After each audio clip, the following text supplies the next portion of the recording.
Nicky Sinden is addicted to fishing. Whether it's straylining for big snapper, jigging for kingfish, spearfishing or diving, she loves it all and is on a constant quest to learn more.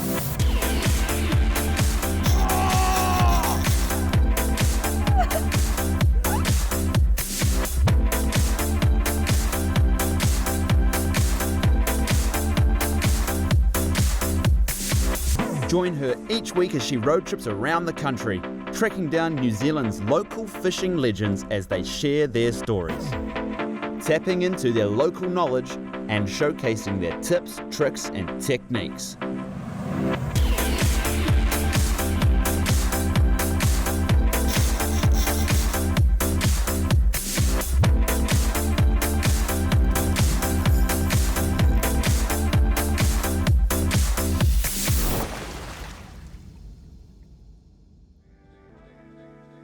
Hey, I'm Nikki and welcome to ADOS Addicted to Fishing. This week, it's just the girls. I've got Kelly Whibley coming out with me and we're heading to Mare Island for some kingfish. Kelly is easily one of New Zealand's best known female anglers, and for good reason. She really knows her stuff. This girl lives and breathes fishing. It's always been a passion of mine my whole life. Always going out with Dad, and it would have been probably about 6 years ago when the obsession became ridiculous. This is when kind of kingies started to become well known and jigging came through the ranks of fishing. So as soon as that arrived and as soon as I caught my first kingie, it was all over. So yeah, from there on it's just keep going and I can't seem to stop. Catching kingies is just one of those things where once you've caught one, you're like, now I need to go bigger. Just being railed to that gunnel with something that is so powerful and has so much adrenaline pumping through its body, it's just unbelievable. I never get sick of catching kingfish. It's an addiction, you could say. Yeah, I mean, there's just nothing like it that I can compare it to. So tomorrow I have a little plan. We're gonna get up hopefully nice and early. Depending on the weather, of course, the weather is looking a little bit rough in the morning, so it may be a bit of a later start, but we'll see how we go. We're gonna head to Mare, which is a ground that I'm very familiar with. Spend a lot of time fishing out there. Hopefully get some koi's first thing in the morning from one of our great livey spots. And hopefully we can fill up the tanks, but hopefully they're playing ball. So we'll just head out to some of the deeper pins once we have enough liveys in the tank and deploy them basically. And hopefully we can pick up some good king sign down there. And once we've used up our liveys or we've had enough of that, we'll head in a little bit closer into shallower waters for a jig and see what we can find there too. What I love about fishing is being able to escape the rat race of normal life. I mean, I have quite a busy day-to-day job as it is, and being able to get out of work on that Friday night, head straight to Whangamata and be out on the water that next day. Just being able to get rid of all the stresses in life and be out on the water is just, catching or not, it's just good to be out there. So what are we doing here, Cal? So basically I'm just whipping off a fillet off the bonito here, just to use as bait. Basically the harder the bait, the better. As you can see, it's nice and crisp on the inside there. Yeah. So the best tip for koi's is no skin. They don't seem to like the skin. Okay. Or the white flesh for that. They're quite picky. They are, they seem to be very picky. So, and the smaller the cubes the better, because they obviously get intimidated if their food is a little bit too big.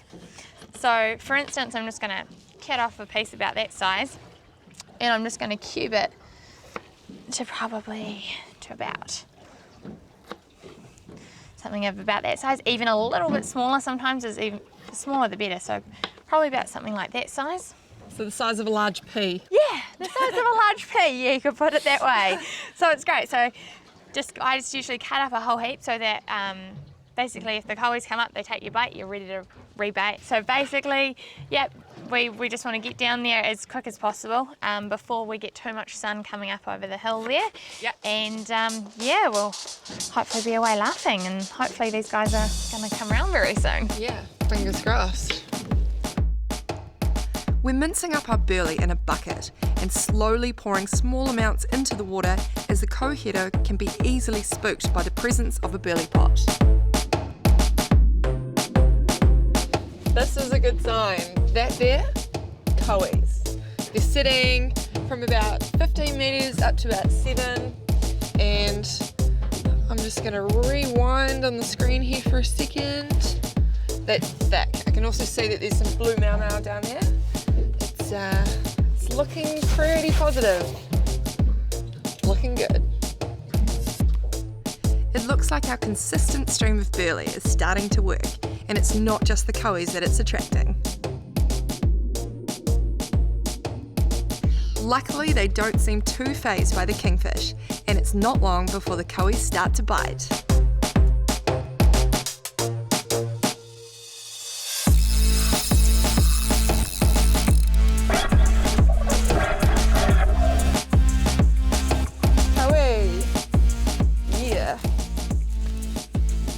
This is a beautiful fish that we've been trying to catch. Let's chuck it in the livey tank. So handy having our livey tank underneath the bait board. Love it.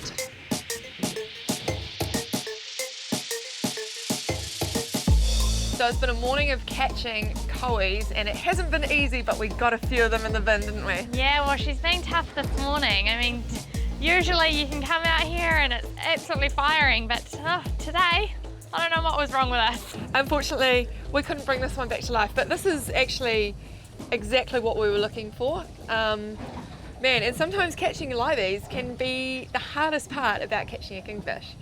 All right, well, we've just set up our Trinidads. We've got live bait setups ready to go. We've got some jigs for a bit later on as well, just in case.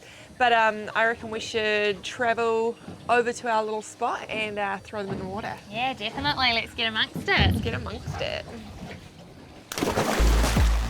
Coming up, we deploy our live baits, and they don't last long. Oh, I better get some line back.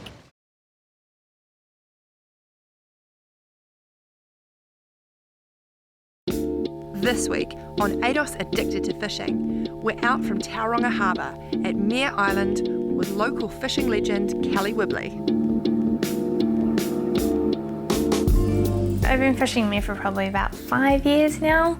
There are so many pinnacles, structures, drop-offs. Mare just opens so many opportunities. You know, if one pin isn't working, you can just pin hop until you find something that works for you. We've just pulled up to the spot. I'm so excited. There's nothing more that I actually love than deploying live baits down for kingfish. We're about to deploy some big boys down there, and let's hope that the big boys down here are wanting a piece of it. Are ready. So the best way is to obviously get your fish into the towel. This actually protects the fish, and of course your hands actually on the fish's skin can sometimes burn their skin. Okay. So basically what we want to do is I'm going to grab my cowie out, and I'm just going to wrap him in the towel, just to cover his eyes so he doesn't absolutely freak out on me, and it also gives me a chance to put my hook in. Basically what I do is I grab my hook from the eye, and I'm going to feed it through its nose. So you can see the little holes there. Clever. And it's just straight through like that, and he's ready to go. That's the way, so just cover his eyes and just straight through the nose there. Cool. We are pretty much ready to get down there. Okay. Hopefully and have some kingies and golf these baits. Yeah. Let's do it.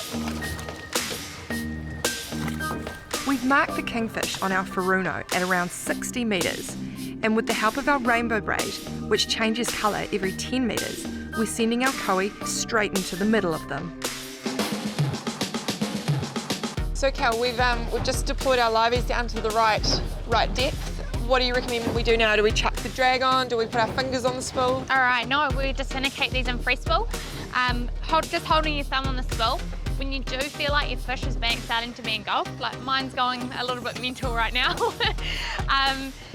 all you want to do is let the fish take it, let the braid run through your hand, and then give it maybe about 3-4 seconds, and then hit it into strike.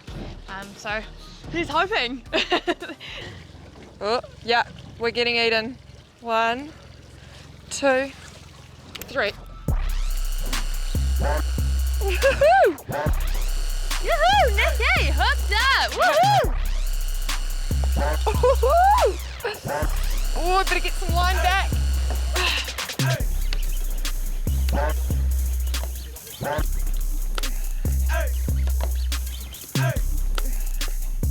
Yeah, Nicky, yoo-hoo! Come on, buddy. Those cowies, they just love them. There's just nothing beats cowies when it comes to kingies. How you doing, Cal? Yeah, good. I've just come up just to get out of your way, so I'm just gonna egg you on for some encouragement. We've got this, Cal. Yeah, definitely. Look at the bend that's in that rod. I know. It's next level. It's very much a workout when you catch one of these. Oh, definitely. It's not for the faint-hearted, I don't think. All right, you want to probably start chucking it under your arm now. Just, we're getting them a bit closer to the boat, so. Okay. Just to save any bust offs. Right, he looks like he's a bit of a goodie. Woohoo, he is a beaut. And only just hooked too. Woohoo! Now that is a kingy. Lucky I've got Kelly here to grab the fish. Whew. Feeling a little bit naked there, are you, Nicky? Just a wee bit. Man, I love fishing. This is why I love fishing. Check out this stunning fish. Kelly, thank you for your help there, my darling. No worries.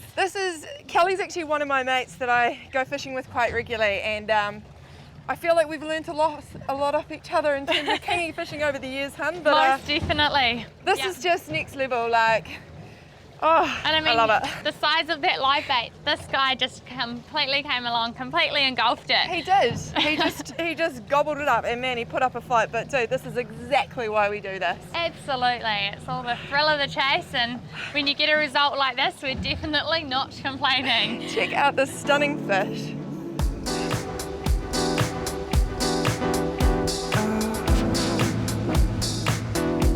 I never get sick of catching these amazing, hard-fighting fish, and it's always great to see them swim away ready to grow bigger for next time. Tackle tips and tactics brought to you by Hunting and Fishing. So what I'm going to share with you today is a few of my top tips on how to jig. I get asked this a lot, so what you want to do, chuck your jig in, let it go down. Now you've obviously already found the depth of which you want to be jigging. This is what it looks like to be jigging. But a much simpler version of explaining it would be that you take the handle of the rod up to 12 o'clock and down to 6 o'clock. You go up 12, down to 6, up to 12, down to 6. And the reason that we're doing this is so that your jig can go up, and then it will go sideways a bit, up, sideways a bit, up, and it's actually replicating an injured bait fish. And the kingies, they love it, they just come along and smash it. And there you have it, easy as. For all your fishing needs, head down to your local hunting and fishing store. Coming up, we switch over to jigging and the chaos continues.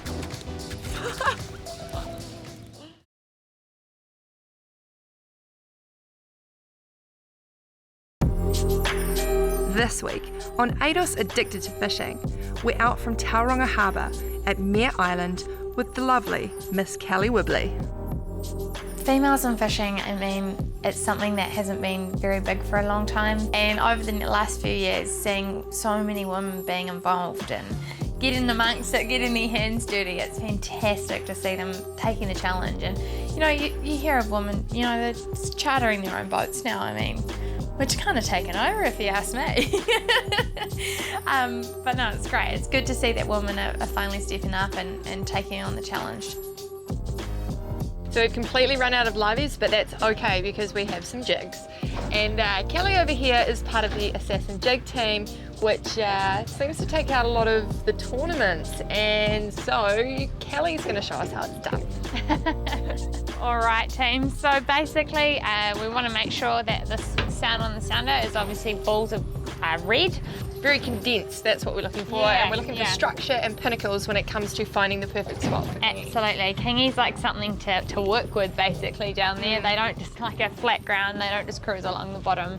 Well, we've actually just parked ourselves on top of a pinnacle. We're sitting about, what was it, like 50 metres? 50 metres, yep. So we're going to grab our Trinidads. We got some 300 gram Williamson Benthos jigs. Pink apparently has been working well here. And we're just going to throw them in the water. Yeah, we'll give it a go and see what happens.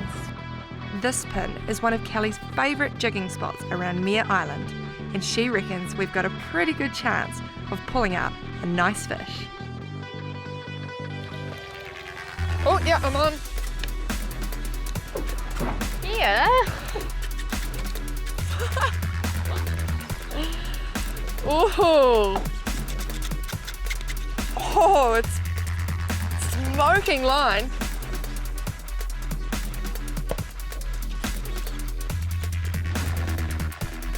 Hope it's a snapper. Imagine that. My gosh, what a snapper that would be. Oh yeah, it's a kingy, guys. I can see that beautiful yellow tail down there. Holy. Nick, he is a good fish. Holy. All right, Woo! awesome work. That was awesome. Right. Oh my gosh. Okay. Wow. That was unbelievable. Kelly, thank you for pulling it in the boat. I thought it may have been a goner for a second there, but Look, you are the wildest in fish. He is a beast. Look at the belly on that thing.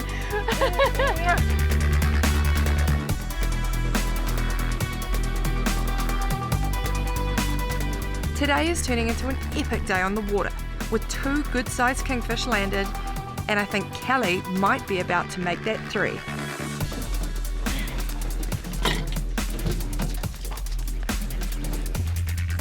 Okay. This is a good fish. Do you want a hand putting it into the gimbal? I might just lay under my arm for now. I don't think we're going to get it in. Come on, Cal, you can do this. Just breathe through it. Pull that rod up. If you can, get it into the gimbal.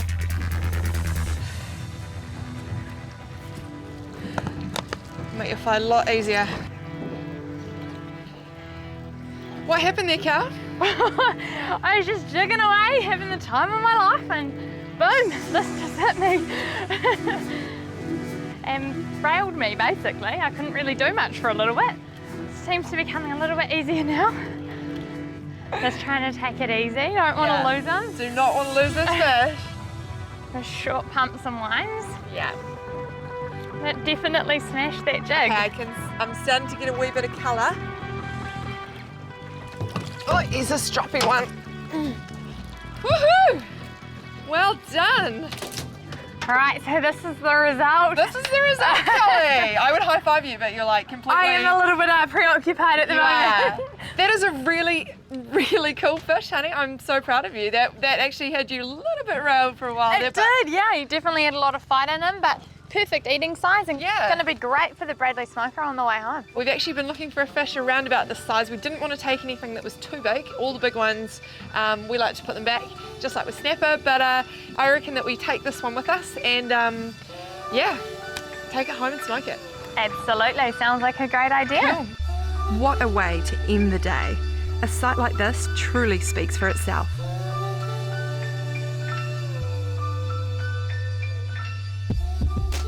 So we've now come to the end of our day, and what a day it has been. We've been out here for probably a good nearly 12 hours and I love it. There's nothing more that I love than being on the water and catching fish. And what's more, I get to do it with this babe, Kelly Whibley. Look, we've even got birds around us, and we've had seals today, we've had dolphins. It's just been unreal. So, yeah, anyway, look, getting back on track, we better bust a move. But yeah, thanks again, Kelly. It's been so much fun, and we will see you again next week on ADOS Addicted to Fishing. Gear, Care and Catch, brought to you by Trade Zone. Now, one thing that you want to do before you smoke a kingfish is you want to prep it and you want to cure it and really infuse it with some flavour. Now, I've got my mate Trish here today from Bradley Smoker. Trish, do you want to come on in? Hey. Hello, how are you? Wonderful. Nice to see you. Now, what have we got here? We've got some maple flavour cure. We are going to prep this the best way possible using the Bradley maple cure. When it comes to smoking, what is the number one tip for viewers that you want to talk to them about? Preparation and really making sure that the flavour and the fats just get locked in. Yeah. And your fish doesn't dry out. Okay, so shall we pop the fish in here? You pop the fish in there. Yeah. And what we will do is, with a size fish like this, we'll use 2 tablespoons of the cure, which is a dry powder. And we are going to add about 1/3 of a can of this maple syrup. So we're going to create a nice little slurry using about 1/3 of the can. And then I'm going to give you a brush and we're going to go and just smother that thing. Cool. Okay, so we have finished brushing our goo on. Cool, so what do we do with this now? Do we... We lit it up or- and we put it in the fridge. In the fridge, okay. How long do you reckon that we should... Just overnight. Overnight? Yeah. Okay, perfect. Okay, so for the purpose of this exercise, we knew that we'd be doing this today. So what we've done is we have actually cured some kingfish the night before. Right. Let's get it in the smoker. Okay. Thank you. Okay, so we're going to turn it on and we are going to set it to 82 degrees. That is your magic temperature for fish to keep it all moist and it won't dry out and it's just perfect. Okay, great. Now we're going to also turn on the timer for 4 hours, that way we can just set and forget it. Okay.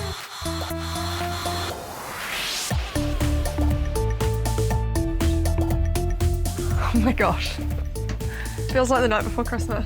And it's the maple syrup and the heat and everything else has just made it golden brown and beautiful and moist. Look at that. Wow. Look at that. Perfection. That's good. All I can say is, that is really, really good. Gear, Care and Catch, brought to you by Trade Zone.